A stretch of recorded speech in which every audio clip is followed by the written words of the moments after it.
Good morning. ఈరోజు భారతీయ నాగరిక సురక్ష సంహితలోని section 173 గురించి తెలుసుకుందాం.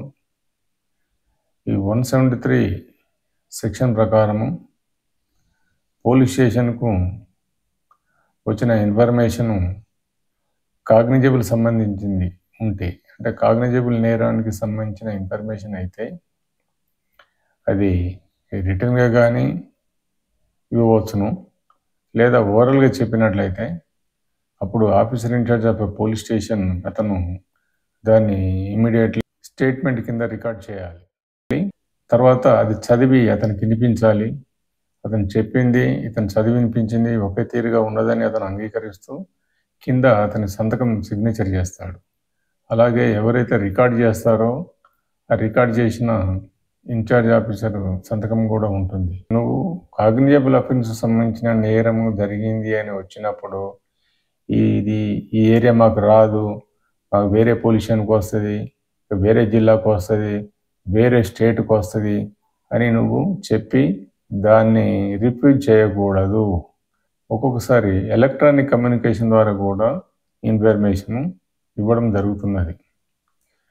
ఎలక్ట్రానిక్ కమ్యూనికేషన్ ద్వారా ఇన్ఫర్మేషను నీ పోలీస్ స్టేషన్కి వచ్చినప్పుడు నువ్వు ఇమ్మీడియట్లీ దాన్ని ఏం చేయాలి, ఆన్ రికార్డ్ కింద తీసుకోవాలి.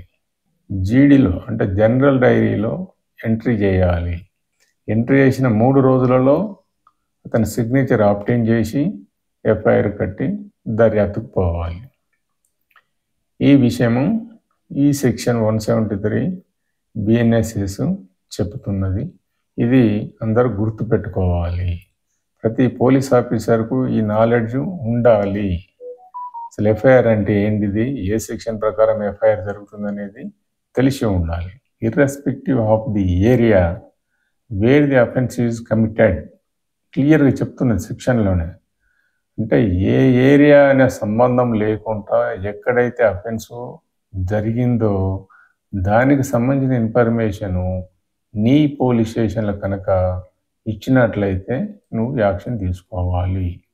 అది రిటర్న్గా ఇస్తే ఆ రిటర్న్గా ఇచ్చిన దాని మీద ఇచ్చిన అతని సిగ్నేచర్ తీసుకోవాలి, లేదా ఓరల్గా చెప్తే ఆ ఓరల్గా చెప్పింది రైటింగ్ కింద రెడ్యూస్ చేసి అతని సిగ్నేచర్ ఆబ్టైన్ చేసి ఎఫ్ఐఆర్ కట్టాల్సిందే.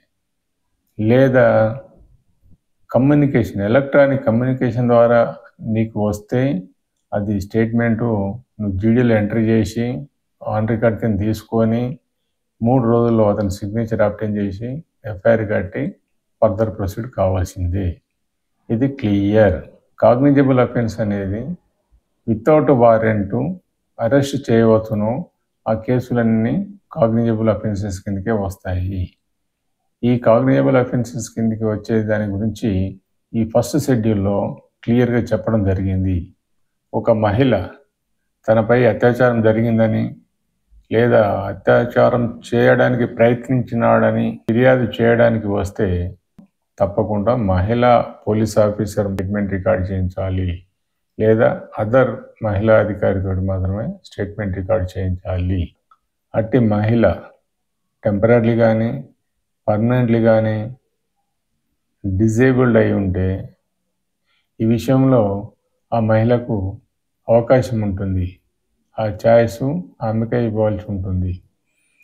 కాబట్టి పోలీస్ ఆఫీసరు అట్టి మహిళ ఇంటికి పోయి మహిళా పోలీస్ ఆఫీసర్ చేత అక్కడ ఇంటర్ప్రిటర్ని కానీ స్పెషల్ ఎడ్యుకేటర్ కానీ వారి సమక్షంలో మాత్రమే స్టేట్మెంట్ రికార్డ్ చేయాలి. బిఎన్ఎస్ 64 నుంచి 71 వరకు, అట్లాగే 74 నుంచి 79 వరకు, అట్లాగే సెక్షన్ 124 బిఎన్ఎస్ ప్రకారము కూడా అవి మహిళా పోలీస్ ఆఫీసర్ తోటే చేయాలి. స్టేట్మెంట్ రికార్డ్ చేయాలి, వాటి స్టేట్మెంట్ను వీడియోగ్రాఫ్ కూడా చేయాలి అని ఈ చట్టం చెప్తున్నది. దీన్ని గుర్తుపెట్టుకోవాలి ప్రతి పోలీస్ ఆఫీసర్.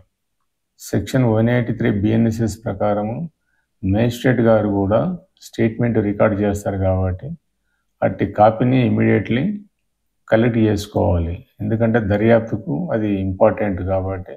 సెక్షన్ 2 ప్రకారము స్టేట్మెంట్ రికార్డ్ చేసిన తర్వాత అటు స్టేట్మెంటును ఒక కాపీని ఇమ్మీడియట్లీ ఫ్రీ ఆఫ్ కాస్ట్లో ఇన్ఫర్మేట్కు లేదా విక్టిమ్కు ఇచ్చివేయవలెను. అలాగే ఈ 173 సబ్సెక్షన్ 3 ప్రకారము ఈ కేసు అయితే 3 సంవత్సరాలకు నేరం సంబంధించినదై ఉండి లేదా 3 సంవత్సరాల పైన 7 సంవత్సరాల లోపు ఉన్న ఏ కేసెస్ అయితే ఉంటావో ఆ కేసెస్లో may with the permission from the officer. May అన్నాడు, ఇక్కడ షెల్ లేదు. పోలీస్ స్టేషన్ యొక్క in charge police officer may with the permission of the Deputy Superintendent of Police to conduct a preliminary inquiry to ascertain the fact. Which fact? Prima facie. Case gravity, case యొక్క నేచర్కి సంబంధించింది తెలుసుకోవాలి. ఈ enquiry ఎన్ని రోజుల లోపల? 14 days లోపల తెలుసుకోవాలి. దీనికి పీరియడ్ కూడా 14 days వరకే ఉన్నది. నువ్వు నెల రోజుల దాకా అట్లానే దగ్గర పెట్టుకొని పిటిషను, ఇంకా నేను ఎంక్వైరీ చేస్తున్నాను, ఇంకా ఎంక్వైరీ చేయలేదనుకుంటా కాలయాపన చేసి ఫిర్యాదుదారునికి అసౌకర్యం కల్పించకూడదు.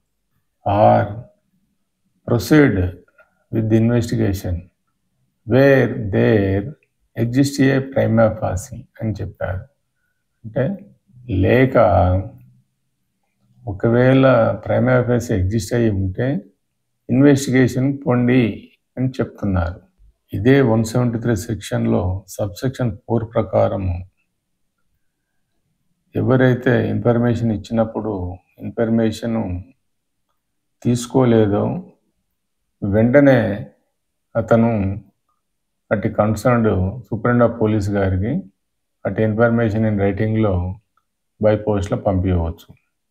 అక్కడ ఎస్పీ గారు అటు ఇన్ఫర్మేషను అతను సాటిస్ఫై అయ్యి అది కాగ్నిజబుల్ అఫెన్స్కి సంబంధించిందని అటు సూపరింటెండెంట్ ఆఫ్ పోలీస్ గారు సాటిస్ఫై అయితే అటు ఎస్పీ గారు డైరెక్ట్ ఇన్వెస్టిగేషన్ చేయవచ్చు, లేదా తన సబార్డినేట్కు ఇన్వెస్టిగేషన్ చేయమని డైరెక్షన్ ఇవ్వవచ్చు in relation to that offence.